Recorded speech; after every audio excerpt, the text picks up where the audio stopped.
ومن الناس من يشري نفسه ابتغاء চোখে দেখেন না কিছুই, কিন্তু সুমধুর কণ্ঠে পবিত্র কোরআন তেলাওয়াত শুনলে যে কারোর মন গলে যায়। তবে জন্ম থেকে অন্ধ ছিলেন না আবুল হাসান রাসেল। ৩ বছর বয়সে ফেলে রেখে চলে যায় মা, আর ফেরেননি কোনোদিন। ৫ বছর বয়সে মারা যায় বাবা। অল্প বয়সে মা বাবাকে হারিয়ে কান্না করতে করতে হারিয়ে যায় দু চোখের দৃষ্টি। মা ও বাবার মৃত্যুর পর বড় ভাই ও বড় ভাইয়ের স্ত্রী তাকে লালন পালন করেছেন। একটু বড় হলে চাচাতো ভাই তাকে এক হাফিজিয়া এতিমখানা মাদ্রাসায় ভর্তি করে দেয়। সেখান থেকে সুনামের সাথে দীর্ঘ ৭ বছর পড়াশোনা করে হয়েছেন কোরআনে হাফেজ।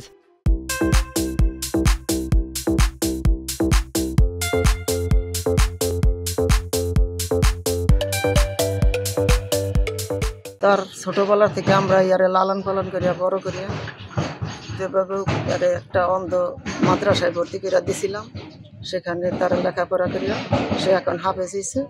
কোরআনে হাফেজ হওয়ার পর রাসেল একটি মাদ্রাসায় শিক্ষকতার পাশাপাশি এক মসজিদে মুয়াজ্জিন হিসেবে কিছুদিন কাজ করেন। অন্ধ হওয়ায় সেই খেদমতের কাজও চলে যায়। পরে আরেক মসজিদে খেদমতের কাজ নিয়েও সেখানেও বেশি দিন করতে পারেননি। এর মধ্যে করেছেন বিয়ে, হয়েছে একটি সন্তানও। এলাকায় দৃষ্টি প্রতিবন্ধী কোরআনের হাফেজ হিসেবে সবাই চেনেন রাসেলকে। তার নেই কোনো ঘরবাড়ি, আছে পৈতৃক ৪% জমি। সমাজের বিত্তবানদের প্রতি তাকে সাহায্যে এগিয়ে আসার আহ্বান স্থানীয়দের।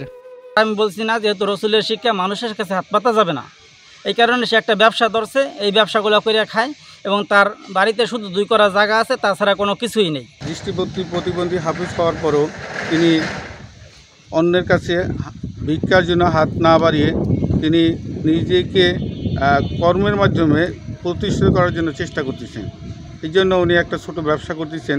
সেই ব্যবসার মাধ্যমে তার সংসার পরিচালনা করা সম্ভব হচ্ছে না। ভিক্ষার দিকে না হাত বাড়িয়ে ব্যবসা করে নিজের কর্মসংস্থান তৈরি করেছে। এজন্য আপনার কাছে উদাত্ত আহ্বান, তার জন্য আপনারা আর্থিক সহায়তার আহ্বান জানাচ্ছি। বর্তমানে স্ত্রী সন্তান ও নিজের জীবিকা নির্বাহের জন্য রাস্তায় রাস্তায়, হাটে বাজারে, গ্রামে গঞ্জে ঘুরে ফেরি করে বিক্রি করেন মাথা ব্যথার মলম, দাঁতের মাজন। তাও ঠিকমতো বিক্রি করতে পারেন না।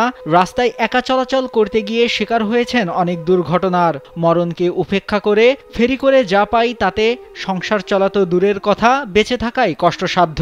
তাও মানুষের কাছে হাত না পেতে নিজেই স্বাবলম্বী হতে চেয়েছেন এই অন্ধ হাফেজ। তার স্বপ্ন একটি মাদ্রাসা নির্মাণের।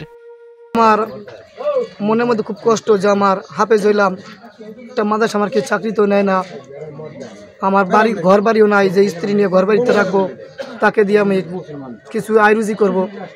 আমার ঘর না, আমার ভিটা আছে, জমি আছে, কিন্তু ঘর করার মতো টাকা নাই। আমার স্ত্রীর একটা আশা, সেটা ভালো একটা বিল্ডিং দেওয়ার আশা, কিন্তু আমার তো টাকা নেই। সে বলে যে আপনি একটা বিল্ডিং দেন। আমার গরিব মানুষ, আমার একটা বিল্ডিংয়ে থাকতে মন চায়, কিন্তু আমার কাছে তো টাকা নেই যে আমি কীভাবে একটা বিল্ডিং দেবো বা কীভাবে সেই বিল্ডিং মধ্যে মাদ্রাসা করবো, এরকম আমার টাকা আমার কাছে নাই। যে এতিমখানা হাফিজিয়া মাদ্রাসা থেকে রাসেল কোরআনে হাফেজ হয়েছেন, সেখানকার শিক্ষক মাওলানা মোহাম্মদ জোবায়ের হাসান জানান, তার বাড়িঘর নেই। ফেরি করে যা পায় তা দিয়ে কোনো রকমের সংসার চলে। সরকারিভাবে তাকে সাহায্যের আহ্বান জানান তিনি। যদি কেউ হৃদয়বান, অর্থওয়ালা, ইমানি মুসলমান কেউ থাকেন, তো ওই ছেলেটা যেই দাবি করছে তার পাশে দাঁড়াইলে আল্লাহ পাক খুশি হবেন। এতে অসহায়ের যদি সাহায্য করেন তাহলে আল্লাহ পাক অবশ্যই আপনাদের সবাইকে তার রহমতের নজরে দেখবেন। এদিকে অন্ধ হাফেজ রাসেলের বিষয়ে জানার পর তাকে সার্বিক সহযোগিতা করার আশ্বাস দিয়েছে স্থানীয় প্রশাসন। তাকে কিভাবে পুনর্বাসন করা যায় এবং সমাজের মূল স্রোতের সাথে তাকে কর্মক্ষম করে তোলা যায়, সেই ব্যাপারে আমরা প্রয়োজনীয় পদক্ষেপ নিব। পর্যায়ক্রমে আমরা তাকে তার কর্মসংস্থানের সুযোগ, তার আবাসিক ব্যবস্থা বা তার পাঠদানের মাধ্যমে তার আর্থিক সঙ্গতি তৈরি করার সামগ্রিক বিষয়ে আমরা প্রশাসনের পক্ষ থেকে আমরা সহযোগিতা করি। মাদারীপুরের কালকিনি উপজেলার চর ঠ্যাঙ্গামারা গ্রামে বাড়ি অন্ধ হাফেজ আবুল হাসান রাসেলের। সে ওই গ্রামের মৃত আব্দুল আদেল ব্যাপারীর ছেলে।